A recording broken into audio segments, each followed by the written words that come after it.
अब बेटा अब हम करेंगे कुछ डिस्कशन ऑफ क्वेश्चंस, ठीक है बच्चों, मजा आएगा आप लोगों को। प्रैक्टिकल प्रॉब्लम्स हम स्टार्ट कर रहे हैं, तो पेज नंबर 1.86 पर आ जाएंगे। टीएस ग्रेवाल बच्चों, हम लोग ज्यादातर टीएस ग्रेवाल बुक ही यूज करते हैं, बट टीएस ग्रेवाल जैसे हमारी खत्म हो जाएगी, मतलब चैप्टर वाइज साथ के साथ हम एनसीईआरटी एंड सपोर्टिंग मटेरियल भी इस बार हम करेंगे।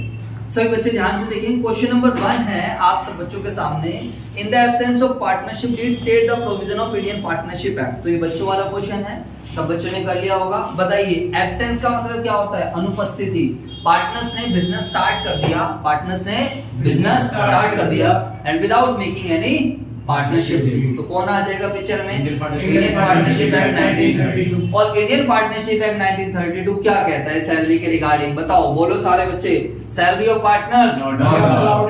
Interest on partners capital not allowed. Interest on loan by partner, partner ने हमें लोन दिया है, बताइए 6% पर। Division of profit equal. समझ? इंटरेस्ट ऑन पार्टनर्स ड्राइंग, बताइए चार्ज नहीं करेंगे। समझ में आया? Interest on loan given to partner, ये अच्छा पॉइंट है। अब हमने पार्टनर को लोन दिया, सर हम भी पार्टनर को लोन दे सकता है, क्यों नहीं दे सकता? दिया, पार्टनर को जरूरत है, ले ले भाई। जब हमें जरूरत थी तूने दे दिया, तुझे जरूरत है हमने दे दिया, लेकिन हम दोनों अलग हैं, फिर से इंटरेस्ट की बात करेंगे। डीड है तो डीड के हिसाब से चलेंगे, और डीड नहीं है तो किसके हिसाब से चलेंगे? इंडियन पार्टनरशिप एक्ट 1932, और उसके हिसाब से we will not charge any interest. समझ में आ गई? इन सब बातों को अपने ध्यान रखना है। फंडामेंटल्स इस चैप्टर को नाम ही इसलिए दिया गया है कि आपके फंडामेंटल्स स्ट्रांग, और ये आने वाले हर चैप्टर में हमारी काम आएंगे। ठीक है बेटा, चलो question number 2। Mahesh, Ramesh and Suresh are partners in a firm. They do not have partnership deed. Underline करो बच्चों इस बात को। They do not have partnership deed. तो पेपर में आपको इन सभी बातों का ध्यान रखना है। आपकी बुक कहाँ है बेटा? अरे तो पुरानी निकालना, फिर पुरानी है तो नहीं है तो फिर नई खरीदो, खरीदो बेटे। हाँ, ऐसे नहीं चलेगा। They do not have partnership deed. उनके बीच में पार्टनरशिप डीड नहीं है। समझ में आई? तो देखो बच्चों, पेपर में हमें क्वेश्चन पढ़ने की आर्ट भी आनी चाहिए। हम क्वेश्चन ऐसे सोल्व करेंगे, डीड है या नहीं है, दिमाग हम उस तरीके से लगाएंगे। अरे बोलो भाई। yes, अगर डीड होगा तो डीड के हिसाब से चलेंगे, डीड नहीं होगा तो किसके हिसाब से चलेंगे? Indian partnership act 1932। बस बोलते रहो। चलो सर, अच्छी बात है, हमें काफी हद तक क्लैरिटी हो गई है। उनके बीच में कोई at the end of the first year of business they face the following problem. Obvious सी बात है, बिना डीड के काम धंधा करोगे तो भैया प्रॉब्लम तो आएगी ही आएगी। अब कहता है सर हमारा थोड़ा जल्दी में है क्वेश्चंस करने का मन। कहता है state how will these disputes be settled. कहता है वो तुम्हारे पास आए, तुम पढ़े लिखे बंदे हो, कॉमर्स साइड के बंदे हो, तुम्हारे पास आए, हाँ भाई सर ये डिस्प्यूट सेटल कर दो। हमने कहा जी हम कौन होते हैं डिस्प्यूट सेटल करने वाले? प्रॉब्लम है, हम किसकी बात मानेंगे? Indian partnership act 1932। किसकी बात मानेंगे हम? इंडियन पार्टनरशिप एक्ट 1932। कुछ है तो नहीं ना?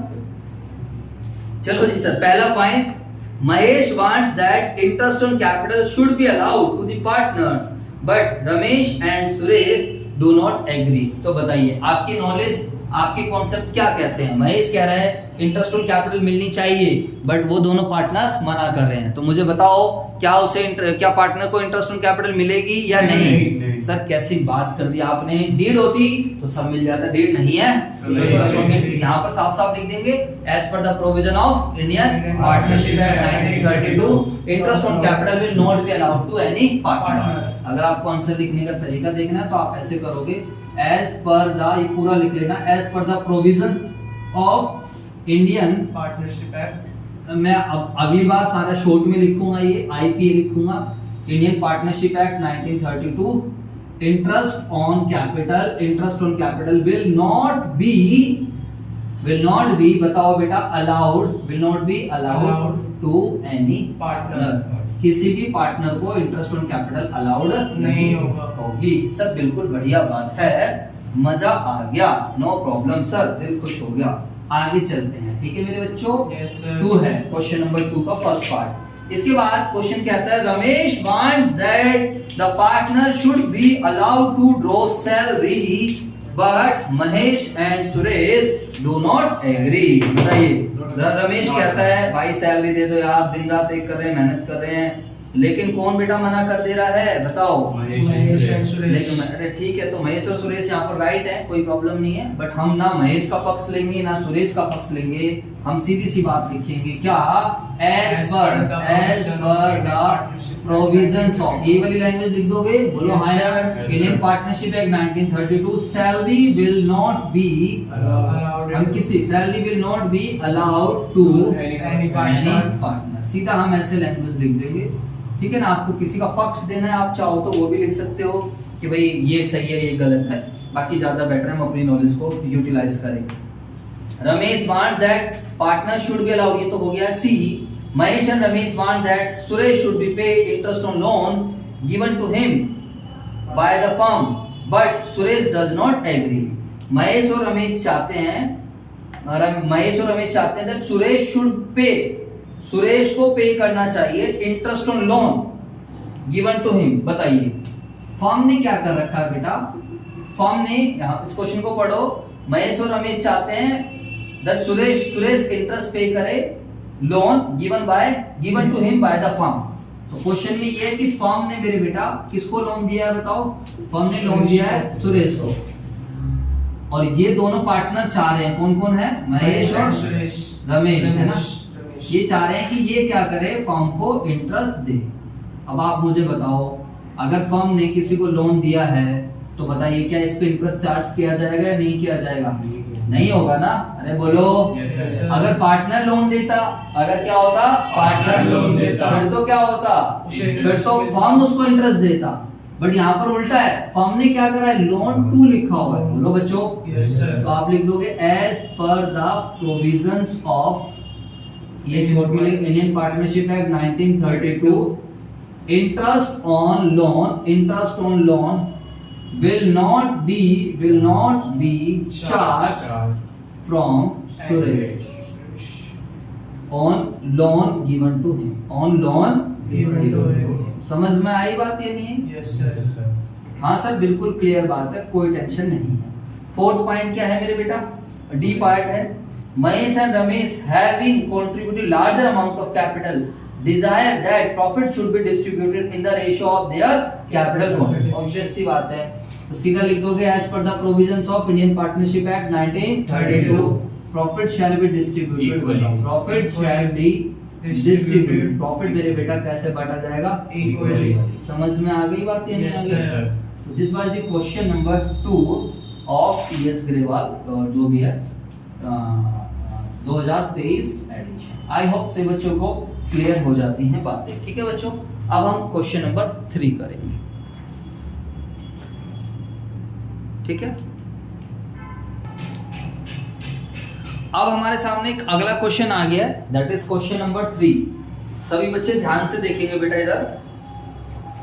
तो कहते हैं following differences have arisen among P Q and R. P Q और आर के बीच में ये डिफरेंसेस आए हैं, स्टेट हु इज करेक्ट। ठीक है बच्चों, बताओ। तो ये आप सब बच्चों के सामने क्वेश्चन है, आप टीएस ग्रेवाल का पेज नंबर 1.86 देख सकते हो। ठीक है बच्चों, बताओ। जी सर, तो ये है क्वेश्चन नंबर 3। लो जी सर, ठीक है, पढ़ते हैं इस क्वेश्चन को। क्या कह रहा है अभी क्वेश्चन, बताओ। क्वेश्चन कहता है P used 50,000 belonging to the firm and earned a profit of 5,000। बताइए, P ने फर्म का पैसा यूज करके कितने पैसे कमा लिए? 5,000 रुपए। P used 50,000 belonging to the firm। P ने फर्म के 50,000 रुपए यूज करे और एक प्रॉफिट कमा लिया 5,000 का। Q और R wants that the amount to be given to the firm। आप बताओ देगा या नहीं देगा, जल्दी से बताओ। हम लोगों ने एक लायबिलिटी पढ़ी थी, लायबिलिटी ऑफ पार्टनर। उसमें हम लोगों ने ये देखा था कि कोई भी पार्टनर अगर फर्म की ट्रांजैक्शन, फर्म के रिलेशन से, फर्म के कनेक्शन से, या फर्म के रिसोर्सेज यूज करके, फर्म की प्रॉपर्टी यूज करके, या फर्म के कंपटीशन में अगर कोई भी कुछ करके प्रॉफिट्स कमा रहा है, तो that profit shall be given to the firm. समझ में आई बात या नहीं है? Yes, sir। तो अब आपको इनके इन डिस्प्यूट्स को सॉल्व करना है। तो यहाँ पर आप सिंपली बोलोगे कि P को सारे पैसे देने पड़ेंगे, जो 50,000 उसने फर्म के लिए हैं वो भी पे करेगा, और एज वेल एज प्रॉफिट्स भी। समझ में आया नहीं है? Yes, sir। तो आप यहाँ पर लिख दोगे कि भाई as per the provision of Indian partnership Act, the amount जो भी है, the amount used by P is belonging to the firm, hence it profits, hence P should refund या P should return जो है amount as well as profit. Profit होगा तो firm ले लेगा, बट लॉस कभी भी फर्म नहीं। समझ में आई बात ये नहीं? अरे बोलो। V Q used 10,000 belonging to the firm and incurred। एक बात हमेशा ध्यान रखना, प्रॉफिट्स के लिए अर्न वर्ड यूज होता है और लॉस के लिए इनकर्ड या फिर सफर्ड वर्ड यूज होता है। अब Q एक दूसरा व्यक्ति है, उसने 10,000 रुपए फर्म के यूज करे और लॉस हो गया, उसको कितने रुपए का लॉस हो गया? 1,000 का। He wants the firm to bear the loss। वो चाहता है, क्या चाहता है कि फर्म क्या करे, इस लॉस को बियर करे। बताओ क्या फर्म इस लॉस को बियर करेगा? नहीं भाई, हम तूने हमारे से पूछा थोड़ी, अपनी मर्जी से करने लग गया है। अगर फर्म में सभी पार्टनर्स की कंसेंट लेता, सभी पार्टनर से पूछता, तो एक बार को हम क्या करते, बियर भी कर लेते। जवाब दो यार। Yes sir. लेकिन तूने तो ऐसे क्या करा, अमाउंट लिया यूज करना, जो कि गलत है, एथिकली भी गलत है। तो एक काम कर, तू बस हमारे 10,000 रुपए दे दे, बस उतना ही बहुत है भाई, ठीक है। लेकिन अगर तूने प्रॉफिट्स कमाया है तो तू उसके लिए डिजर्व ही नहीं करता। वो प्रॉफिट्स एक तरीके से किसकी प्रॉपर्टी से हुआ है? हमारी प्रॉपर्टी से हुआ। समझ में आई बात या नहीं?